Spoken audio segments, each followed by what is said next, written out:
Guys, apa kabarnya nih orang-orang keren? Sehat-sehat ya, gue happy banget hari ini. Pastinya ngelihat kamu yang semakin keren, semakin bahagia ya. Ya, semoga semuanya tidak kurang dari satu apapun. Ya, kali ini gue pengen nge-spill berita yang cukup kontroversial sih. Karena gini ya, sebenarnya sih gue ngelihat dari satu penelitian ya. Orang lain tentunya bukan gue. Cuman ya gitulah gue tuh kan food scientist.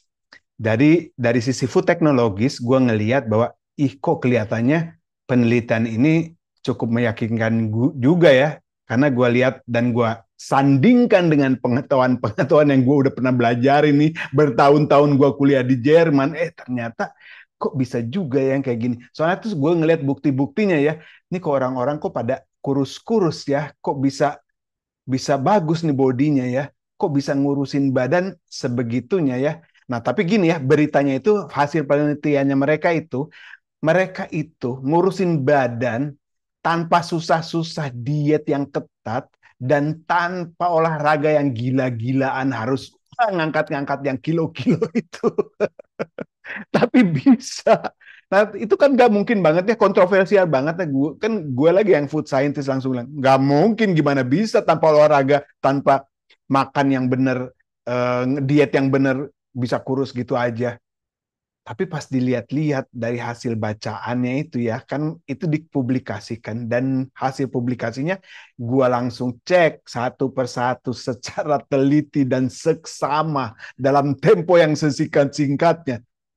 Ya Allah, ini orang gila juga ya, kontroversial banget tetapi masuk di akal gitu, bisa ini dilakukan. Makanya gue pengen spill, oke? Ikutin terus.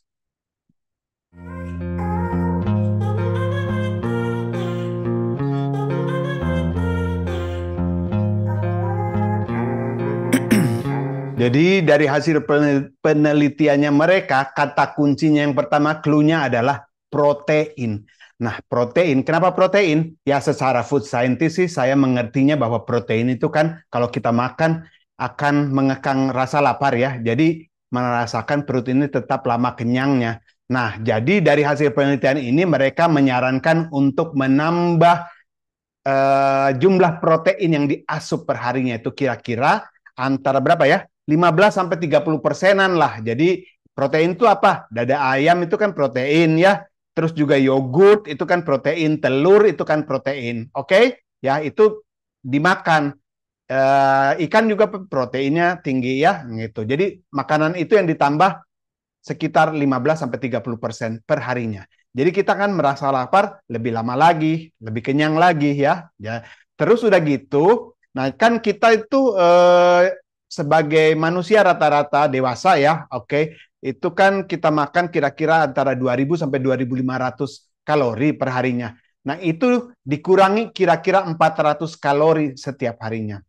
Ya, kalau untuk menghitung jumlah kalori, lihatlah ke alodokter.com itu ada bagaimana cara menghitung jumlah kalori kebutuhan manusia rata-rata ya. Jadi kira-kira 400 kalori dikurangi dari 2.000, misalnya kita makan 2.500, yang menjadi 2.100 kalori lah setiap hari. Cukup itu, nggak bakal lu jadi lapar, nggak bakal lu jadi kayak lelah, lemah, letih, lesu. Kagak, kagak, kagak. Oke, pokoknya itu gitu aja. Cuman jangan lupa si proteinnya ditambahin 15 sampai 30%. Jadi kalau makan dada ayam ditambahin 15 sampai 20% kan bagus ya. Enak dada ayam gitu loh. Atau makan telur, kalau nggak punya ayam ya telur bisa. Kalau nggak punya telur ya yogurt juga bisa. Ya, yogurt Yunani itu bagus banget. Oke. Tips nomor duanya, pilih makanan yang mengandung banyak air. Jadi bener loh, kalau kita sebelum makan aja ya, kita minum sup dulu atau makan salad dulu sebelumnya, itu kan akan memuaskan rasa kenyang kita ya. Dan juga nanti pada makan berikutnya ya, jadi pada makanan utama, kita juga nggak akan terlalu banyak makan, karena sudah makan dulu sebelumnya, tetapi makanan-makanan yang lebih ringan dan mengandung banyak air.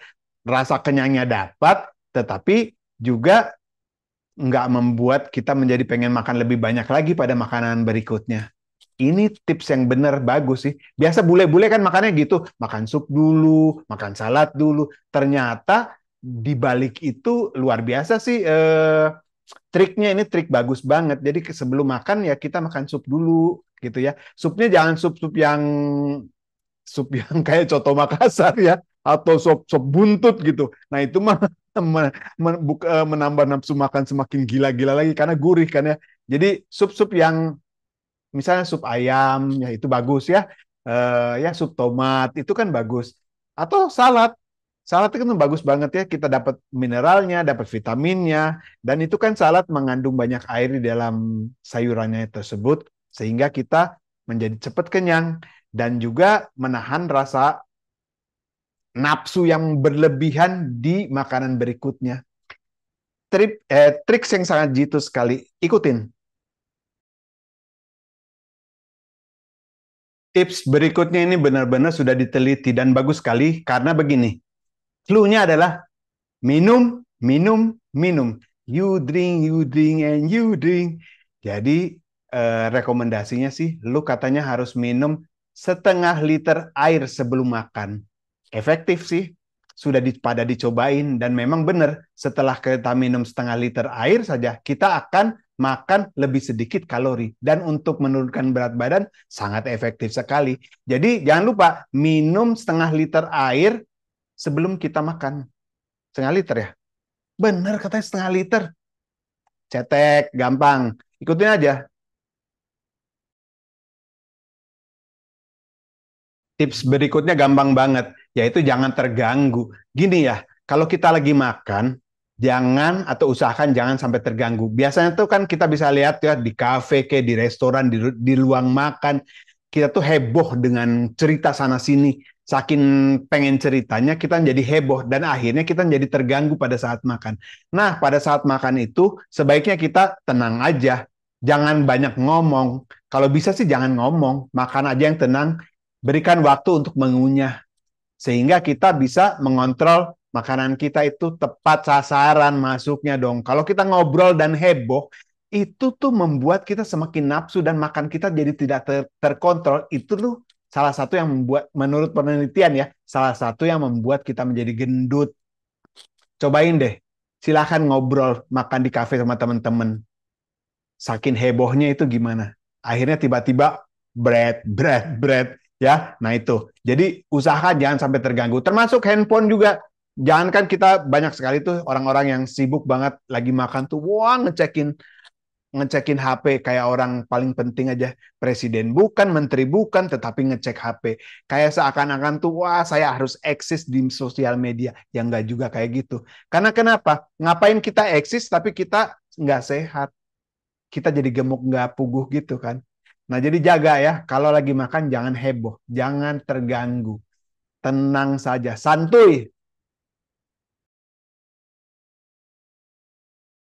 Tips nomor 6 ini emang sadis ya, sadis banget karena gini ya, kalau kalau kita makan makanan yang sehat, kasih pakai piring yang gede ya, mangkok yang gede boleh itu ya. Tapi kalau kita lagi makan makanan yang nggak sehat, contohnya lu makan bakso gitu ya, nah, kasih pakai mangkok yang ya mangkok puding yang kecil gitu. Nah, si otak itu lama-lama akan terbawa ya. Diajarin untuk kalau makan nggak sehat harus sedikit. Kalau makan yang sehat ya boleh banyak. Coba dicoba pakai cara ini. Karena banyak yang berhasil kok.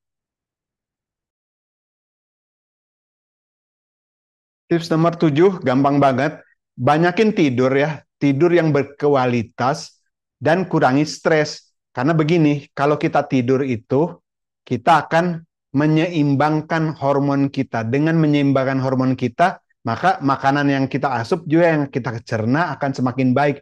Tapi kalau kita kurang tidur, penyakit pun akan semakin banyak yang datang. Kalau penyakit semakin banyak yang datang, maka makanan yang kita asup pun akan semakin jelek di produksi, dicerna di dalam perut ya. Nah, mengakibatkan kita bisa menjadi lebih gemuk.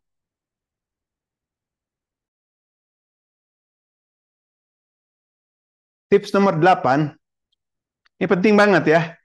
Tahu nggak? Nomor 8 kan buat orang Chinese itu angka keberuntungan ya. Jadi ya semoga angka 8 ini keberuntungan menyertai lo semua ya. Gini, soalnya gini ya, di nomor 8 ini kan kita kadang-kadang tuh aduh pengen ngemil ya, lapar di sela-sela waktu itu ya. Nah, caranya gimana untuk mengatasi rasa-rasa lapar di sela-sela waktu? Nah, di sela-sela ini kita akali dengan makan makanan yang mengandung lemak tidak jenuh, tetapi mempunyai protein yang bagus juga. Apa itu? Kacang, kacang mete misalnya, kacang kenari, itu bagus sekali. Nah, caranya gini, sediakan kacang. Nah, supaya kita jangan makan makanan kacang yang terlalu banyak, segenggam kacang sebagai makanan cemilan itu bagus banget. Karena biasa itu si kacang ini dipakai untuk orang-orang yang binaragawan atau fitness ya, segenggam kacang untuk mendapatkan protein sebelum mereka latihan atau pada saat lagi latihan kan mereka pengen pengen dapat protein juga ya. Jadi makan kacang.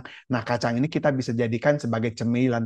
Kalau kita lapar, makan aja kacang. Satu genggam tapi ya, jangan sampai satu toples. Kalau satu toples, kan sapi mawon. Lu jual gembrot. Ntar kayak gue lagi. Oke, semoga tips ini bermanfaat dan memberikan inspirasi bagi lulu semua yang mau semakin kurus dan semakin aduhai. Oke, salam sehat selalu ya. Jangan lupa berikan komen, like, dan subscribe. Kalau kamu punya saran atau kritik, silakan juga tinggalkan jejak lu di kolom komentar. Hasta luego, ciao.